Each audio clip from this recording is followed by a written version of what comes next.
Hello, everybody. Welcome to the David Special Olympic channel. Once again, for the power of the internet, I'm back. Welcome again. I'm back, everybody. I know you missed me. It's been a while since you've seen me, but I'm back. I'm back again. How are you guys? Hope everybody had a happy Thanksgiving. Hope everybody's having a good Christmas. I hope everybody filled up on their turkey. I know it's been a while since you've seen me. I think it was December was the last time you guys seen me. Hope you enjoyed Paula's video on the cooking. Hope you enjoyed Paula's video of introducing me. She's a great girl, guys. She's my girlfriend. Finally got to see her on the channel. Hope you guys enjoy her. She's a great addition. Today we're going to be talking about John Cena. Tonight is his final match in Washington, D.C. John's a great wrestler. I grew up watching John Cena. Actually, I was a little kid when I started watching John. I was in high school when I started watching John. John's a great guy, guys. I'm really going to miss John. Great wrestler.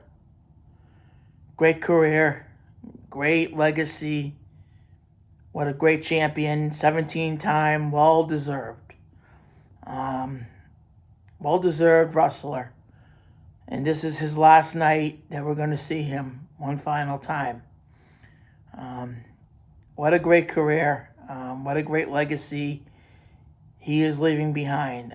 John, he's had a lot of great matches, a lot of great moments. I would have to say one of the best wrestlers I've ever seen in my era. When I was little, also in anybody's era. I mean, I grew up watching John. I go back to seeing John in 2002, since the aggression era, when he first met Kurt Angle. I mean, that's the first time I saw John on TV. Didn't know who he was. Didn't really know who John was. Didn't think he was anybody important at the time. And he evolved himself into the doctor of thugonomics. That's when I started to like John Cena. I didn't like him when he first started. But when he evolved himself into the doctor of thugonomics, that's when I started liking John Cena. At first, I didn't really know what he was doing.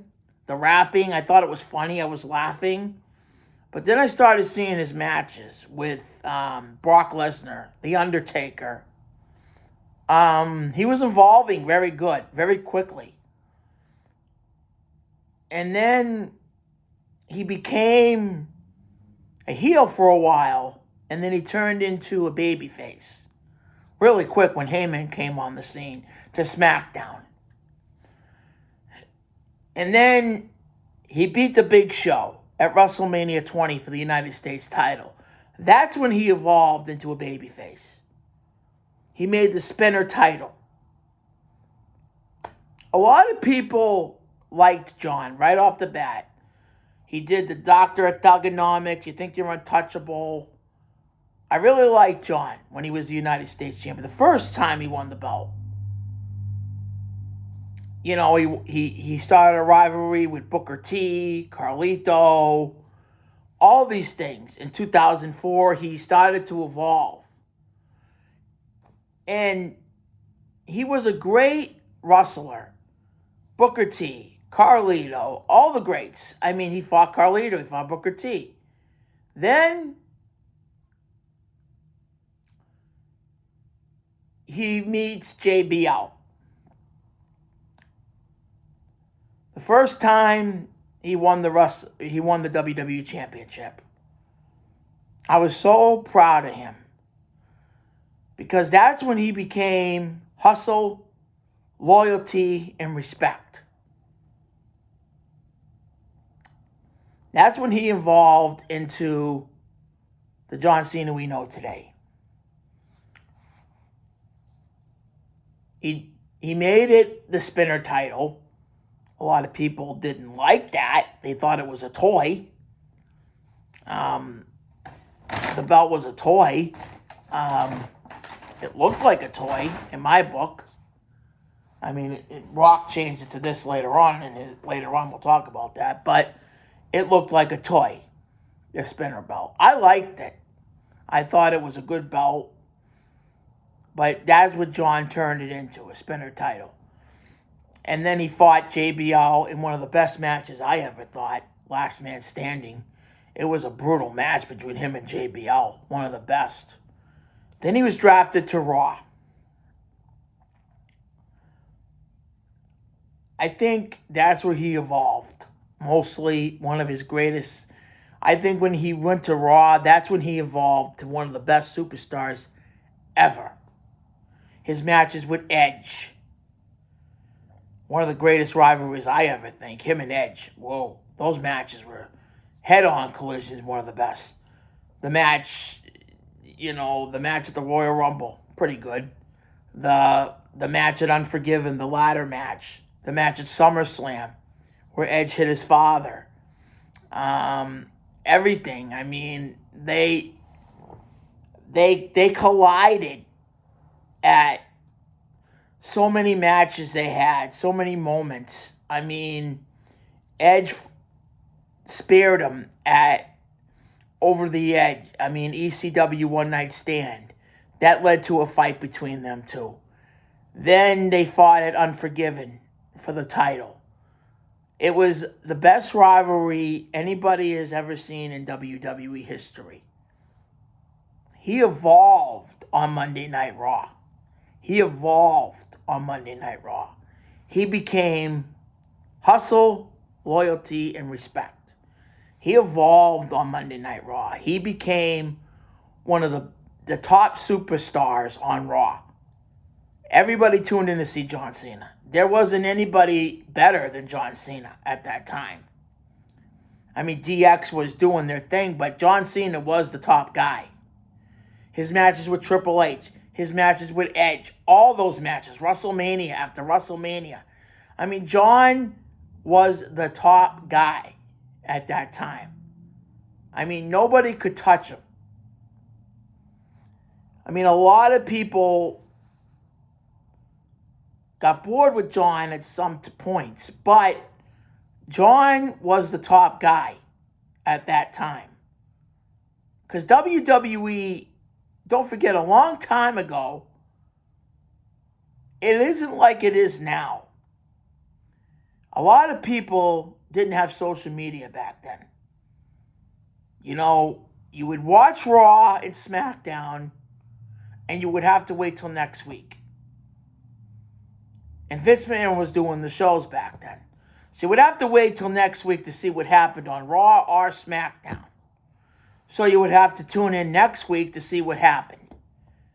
That's what it was about. Nowadays, you can look on social media and find out what's going on with Raw or SmackDown, or you can go on the news and read up what's going on with WWE, because now you have that access to social media. Hi, baby girl. You don't have that access anymore. It's a cat. You don't have that access anymore. I mean, back then you didn't have the access you have now. You have social media. People can go online and find out all the information they want. They didn't have the access they have now. Sometimes they could find out who won or lost. I didn't even know they could do that. There was a website where you could look out who won or who lost. But they took that down real quick. But back then, you didn't have access to social media like you do now. Like YouTube, or Facebook, or Twitter, or X, or whatever they call that stupid thing. I mean, it's so much different than it was back here now than it was back then. But back to John. He evolved on Monday Night Raw. He evolved. He became a top babyface. Never turned heel. I don't think Vince would ever let him. Vince never wanted to turn him heel. He wanted him to be the next Hulk Hogan. Which I never understood why. He was never close to Hulk Hogan. He never held a candle to Hulk Hogan in my book. But that's what Vince wanted. He wanted the next Hulk Hogan. And John Cena was it. I couldn't understand that. I could never understand that. I could never understand why Vince wanted him to be the next Hulk Hogan. I couldn't understand that. But that's what Vince wanted from John Cena. You're going to be the next Hulk Hogan. And John never turned babyface. He never turned. He never once turned heel. Until that one night that Punk said it. There's one thing that you're doing best, John, and that's kissing Vince McMahon's butt. I can't say the other word because Paul will get mad. But that's what Punk said in that promo. I'll never forget that promo in 2011. When Punk read into him. One of the best promos. If you ever watch it, watch that promo with Punk in 2011, guys. It's really good. Where he just repped into Cena. And Punk was right. Punk was right. He kissed Vince's butt all the time. He was a corporate butt kisser. Cena was a corporate guy. He would never turn on Vince. And that's what led to him and Punk fighting. That rivalry between him and Punk. One of the best. But it was always Vince's corporate puppet. He wouldn't turn on Vince. He was Vince's boy. Just like The Rock. Just like everybody else. Not Steve. But The Rock and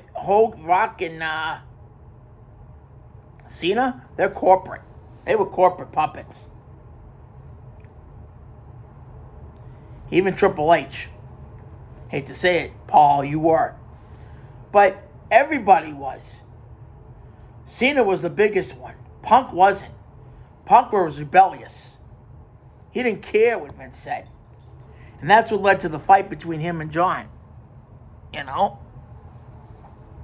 Want to say hi? Hi, YouTube. This is the cat, guys. You guys want to see her? This is Maxie. I know you guys don't see her much. Alright, go ahead. You don't want to stay. Hey, hi, YouTube. Want to say hi? Say hi, YouTube. That's the cat. She don't come in the camera. She's camera shy. Come here. Come say hi. No? You don't want to say hi? She's a little camera shy. That's the cat. I know you guys don't get to see her as much. She's very camera shy. But she's a good cat. She likes you guys. She sometimes comes in to say hi to you guys. Get out of there. What are you doing? Get out of that bag. Come on. Get. Anyways. Yeah, I mean, he was a corporate guy. Always kissing Vince's butt. And Punk didn't like that. You know, Punk, you get out of there. No. No. No.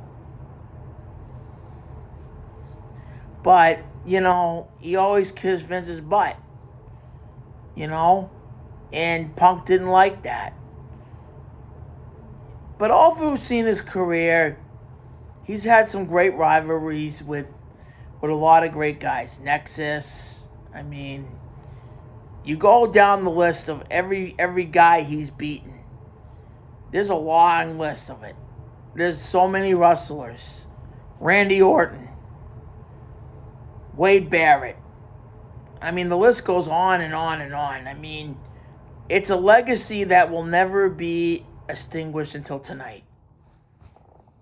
I mean, I got to meet his dad at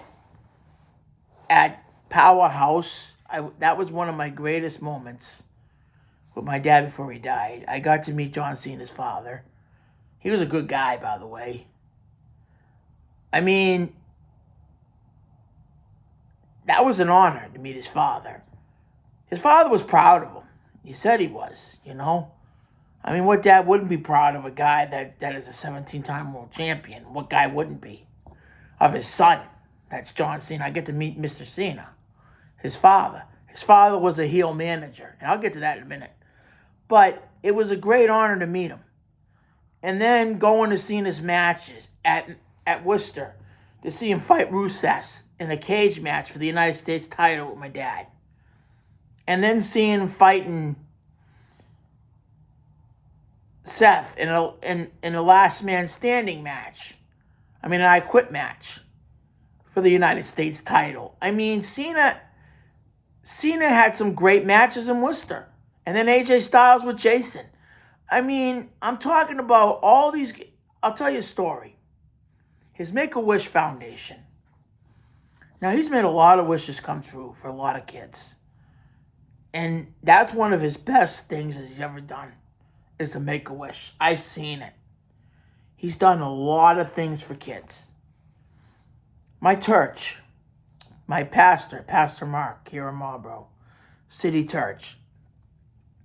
Me and Jason were going to a wrestling event one night, and John Cena was going to wrestle AJ Styles.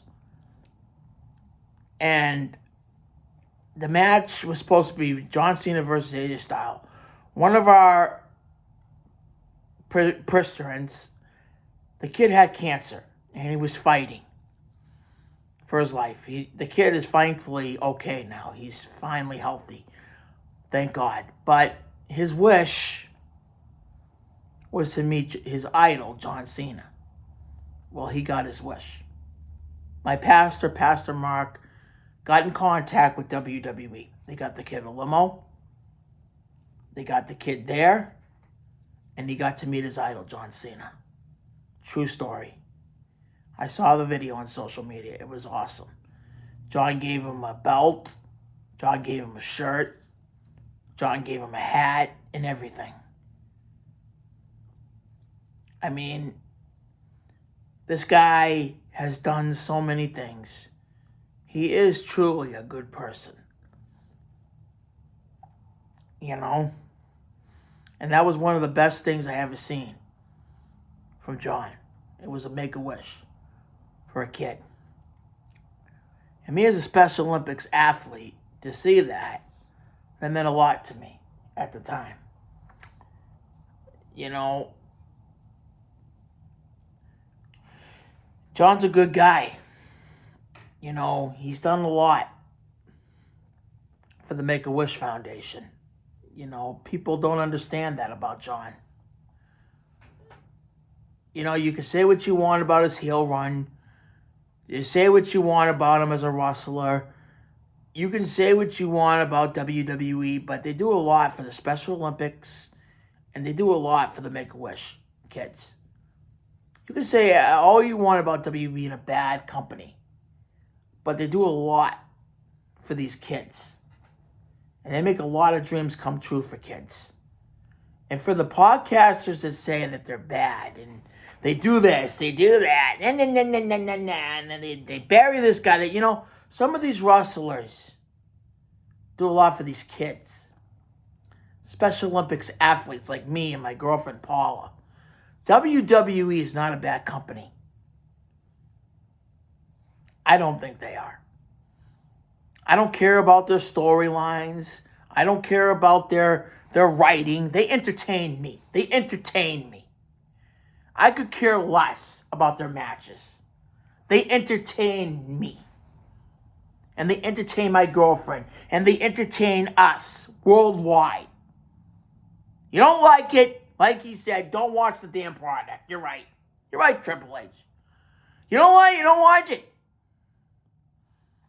They entertain us.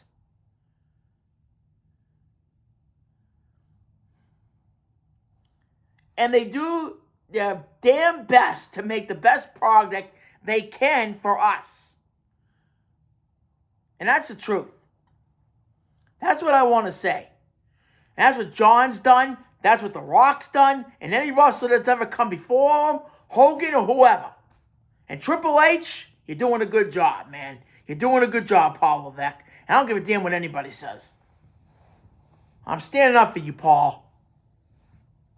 I don't give a damn what anybody says. This is John Cena's last night.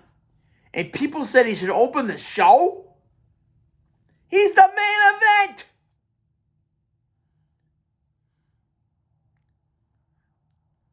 Oba Fleming and Cody closing the show. Now, I don't think they should close the show. I'm sorry, I don't. I think John Cena and Punk, John Cena and Gunther should close the show. Now I'm going to get to this match. John Cena and Gunther. It's going to be a good match. Is Gunther going to win? I don't know. Because on one side, you got Cena. On one side, you got Gunther. I know a lot of people wanted LA Knight.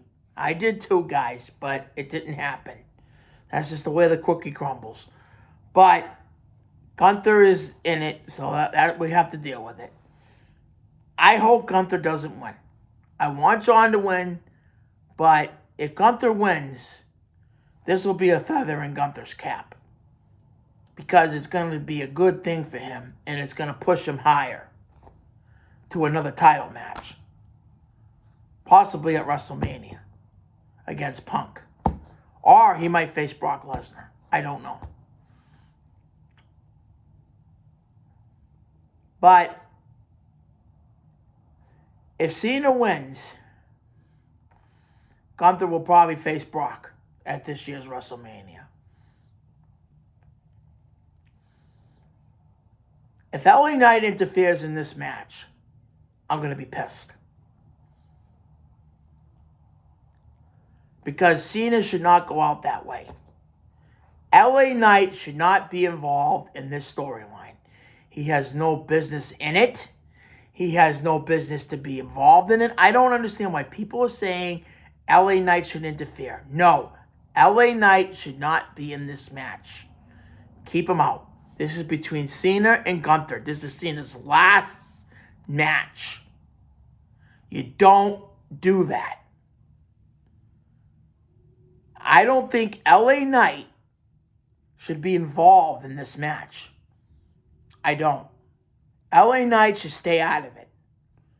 I know you're burying the guy, but I don't think you're burying the guy. I think the guy's going to win the Rumble.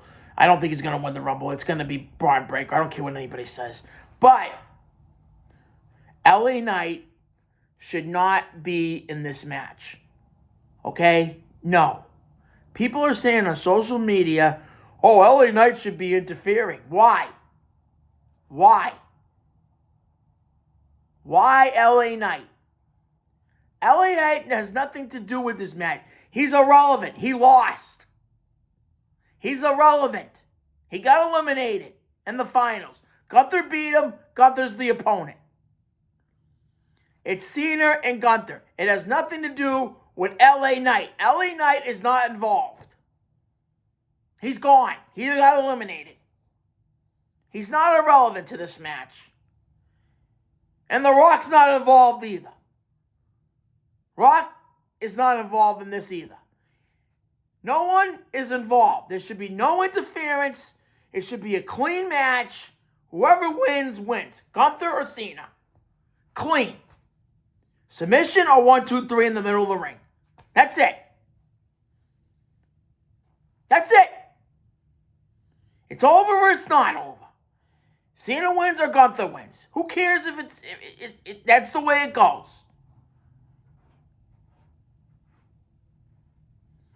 And if you think about it, that's the way it should freaking go. Oh no, LA Knight should interfere. No, LA Knight should not interfere. I don't understand people. It's ridiculous. And it just bedazzles my mind that people are saying that. It's just, it drives me crazy, babe, they say this. Why should LA Knight interfere? Why? Oh, because he was involved with Gunther. He already lost to Gunther. Gunther beat him a few weeks ago. Tonight, it's Gunther and Cena. That's it. One match, one night only. Cena's final match. That's it. Clean, over with. You know, I'm going to miss him, guys. I really am. He said he's going to be a goodwill ambassador. I hope it works out for him. Well, John, I want to say, John, thank you for the memories. Thank you for everything you've done for the company and the Make-A-Wish Foundation. Thank you for all you've done in the ring, and thank you for my childhood. And man, you are the best, man. Hustle, loyalty, respect, always. And tonight, good luck, John Cena. And John Cena, you will be forever missed in the WWE. You can't see me. See you, John. You can't see me, John. See you around, buddy. Good luck tonight. Go, John Cena.